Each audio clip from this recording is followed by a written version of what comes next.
ಹಾಗೆ ನಮ್ಮನ್ನುಂಟು ಮಾಡಿದ ದೇವರನ್ನು ಪರಿಚಯ ಬೇಕಾದರೆ ಗುರು ಬೇಕು. ಹಾಗಾದ್ರೆ ಮಾತ್ರ ಸ್ಥಾನದಲ್ಲಿದ್ದಾರೆ. ಜ್ಞಾನಕ್ಕೆ ಪೂಜ್ಯನು ಹನುಮಾನು ಹರಿಸನು ಘನವುಳ್ಳ ಬ್ರಾಹ್ಮಣ ಕುಲದಾತನವನು. ಬ್ರಾಹ್ಮಣ ಕ್ಷತ್ರಿಯ ವೈಶ್ಯ ಶೂದ್ರ ಅನ್ನುವಂತ 5 ಎನ್ನುವಂತ ಬ್ರಾಹ್ಮಣ ಕುಲದಲ್ಲಿ ಜಾಯಮಾನಕ್ಕೆ ಬಂದಿದ್ದಾರೆ.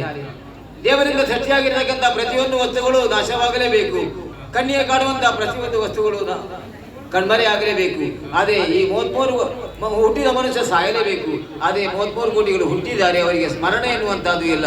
ಹಾಗಾದ್ರೆ ಅವರು ಸಮುದ್ರ ಮಥನ ಮಾಡಿ ಅದರಲ್ಲಿ ದೊರಕಿದ ಅಮೃತವನ್ನು ಕುಡಿಸಿದ್ದಾರೆ, ಅಮರನ್ನಾಗಿ ಮಾಡಿದ್ದಾರೆ. ಇದಕ್ಕಿಂತ ಹೆಚ್ಚಿಗೆ ಏನೇನು ಉಳಿದುವುದು.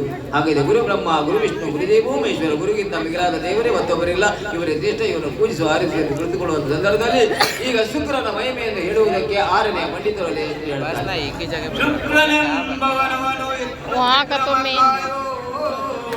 सकार बैतल के आगितान्या आगना परा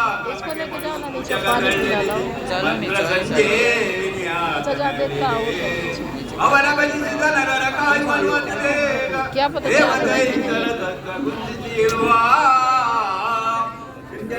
ऐसा चालू रख। एक में वहाँ जाती हूँ,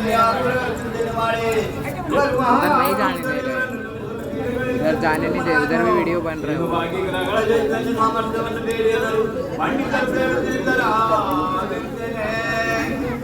ಓ ವಿಕ್ರಮಾದಿತ್ಯ ಪ್ರಭುಗಳೇ, ಈಗ ತಾನೇ 5ನೇ ಪಂಡಿತರು ಗುರು ಮಹಾಶ್ರೇಷ್ಠ ಎನ್ನುವುದಾಗಿ ಹೇಳಿದರು.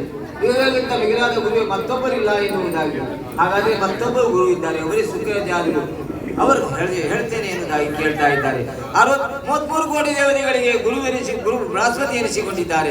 ಆದರೆ 66 ಕೋಟಿ ದಾನವರಿಗೆ ಶುಕ್ರರಾಜರು ಗುರು ಎನಿಸಿಕೊಂಡಿದ್ದಾರೆ. ಆದರೆ 33 ಕೋಟಿ ದೇವತೆಗಳಿದ್ದಾರಲ್ಲ, ಅವರಿಗೆ ಗುರು ಎನಿಸುವುದು ಸುಲಭ. ಆದರೆ ಈ 66 ಕೋಟಿ ದಾನವರಿದ್ದಾರಲ್ಲ, ಅಷ್ಟು ಸುಲಭವಲ್ಲ. ತಾನು ಎನ್ನುವಂತ ಅಹಂಕಾರಿಗಳು, ಅಂಥವರನ್ನೂ ಕೂಡ ನಿಂತುಕೊಳ್ಳಬೇಕಾದ ಅಂಥವರನ್ನೂ ಕೈಯ ಮುಷ್ಟಿಯಲ್ಲಿ ಹಿಡಿದುಕೊಂಡು ಗುರು ಎನಿಸಿಕೊಂಡಿದ್ದಾರೆ. ಇವರು ಅಮೋಘವಾದಂತಹ ಮಂತ್ರಿ ಸಿದ್ಧಿಯನ್ನ ಪಡೆದಿದ್ದಾರೆ. ಇವರ ಹೆಸರನ್ನು ಕೇಳಿದರೆ ಭೂಲೋಕವೇ ಗಡಗಡನೆ ನಡುಗುತ್ತದೆ. ಯಾಕೆಂದ್ರೆ ಒಂದೇ ಕಾಲಿನಲ್ಲಿ ನಿಂತು ಅಖಂಡವಾದಂತಹ ತಪಸ್ಸನ್ನ 3 ಮೂರ್ತಿಗಳನ್ನು